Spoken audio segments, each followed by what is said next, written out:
Introduction. In 1991, that India met up with economic crisis, which occurred due to external debt. Due to the debt, the government was not able to make payments for the borrowings it had made from the foreign countries. The crisis of 1991 and the reforms. The crisis of 1991 happened largely due to the inefficient management of the economy of India in 1980s. The revenues that the government was generating were not enough to meet the ever increasing expenses. Thus, the government had to borrow to pay for the debts and thus was caught in term called debt trap. Debt trap is a deficit that occurs due to an increase in government expenses in comparison to the government's revenue. New economic policies. To solve these economic crises, India introduced the new economic policy, which is shortly termed as NEP. The new economic policy was introduced by our former PM PV Narasimha Rao. The components of NEP are LPG. LPG. So, what is this LPG? LPG is nothing but liberalization, privatization, and globalization. LPG was first initiated in the Indian economy in the year 1991. There was decline in the country's export earnings, national income, industrial output. Liberalization.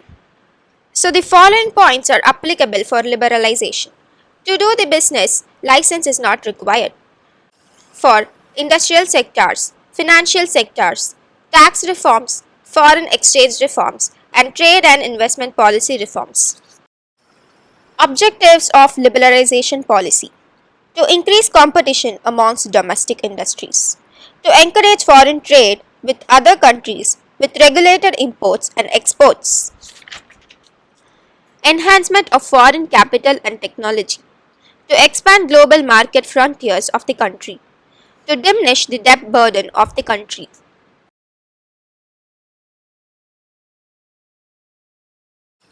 Privatization.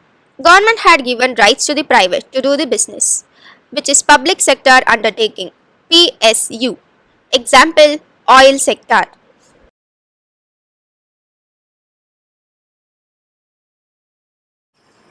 Globalization. You can do business anywhere in the world and vice versa, which is global trade. In simple terms, it is outsourcing. Under outsourcing, we have favor and against. In favor, company may be in USA and they can start a business in India. Here, we can do international trade. Against is small scale industries are affected. New economic policy can be classified into two major areas. The first one is stabilization methods and the next one is structural reform methods. Stabilization methods are short term and they are the method to intend to correct the balance of payment and inflation. In other words, to maintain foreign exchange reserves and to keep the prices under control. Next one is structural reform method. This long term method and its aim to remove the rigidity in various sectors of economy.